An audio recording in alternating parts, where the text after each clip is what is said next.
ଯୁବକ ଜଣକ ହିଂସା ପରାୟଣ ହୋଇ କୂଅ ଓ ନଦୀରେ ବିଷ ପକାଇଥିବାର ଅଭିଯୋଗ ହୋଇଛି। ଗ୍ରାମବାସୀ ଭୟ ଭିତରେ ଜୀବନଯାପନ କରୁଥିବାର ଅଭିଯୋଗ ମଧ୍ୟ ସାମ୍ନାକୁ ଆସିଛି।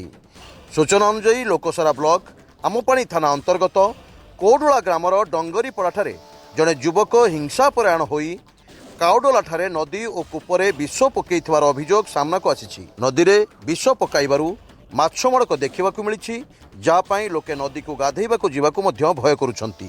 କୂଅରେ ମଧ୍ୟ ବିଷ ପକାଇଥିବା ବେଳେ ପାଣି ପିଇବାକୁ ମଧ୍ୟ ଭୟ କରୁଛନ୍ତି ଗ୍ରାମବାସୀ। ଏହି ଯୁବକ ଜଣକ ଏହା ପୂର୍ବରୁ ବାଇକ୍ ପୋଡ଼ି ଦେଇ ଜେଲ୍ ମଧ୍ୟ ଯାଇଥିଲା। ପୂର୍ବରୁ ପଡ଼ାରେ ଥିବା ସମସ୍ତ କୂଅରେ ବିଷ ପକାଇ ଦେବାକୁ ମଧ୍ୟ ଧମକ ଦେଇଥିଲା। ପୁଲିସ ପ୍ରଶାସନ ପକ୍ଷରୁ ଦୃଷ୍ଟି ଦେଇ କାର୍ଯ୍ୟାନୁଷ୍ଠାନ ଗ୍ରହଣ କରିବା ପାଇଁ ଜନସାଧାରଣରେ ଦାବି ହେଉଛି। କିଏ ଦେଲା ଏଇଟା? इटा रत्नाकर आनी का ढाली दीते 20 के କେନ୍ ଗାଁ ରତ୍ନାକର? रत्नाकर ई झारकुंडा माल रत्नाकर। ଆଚ୍ଛା। ଧର୍ମଗଡ଼ରୁ ଦିବ୍ୟ ନାଗଙ୍କ ରିପୋର୍ଟ, ସ୍ୱତନ୍ତ୍ର ଓଡ଼ିଶା ଲାଇଭ୍।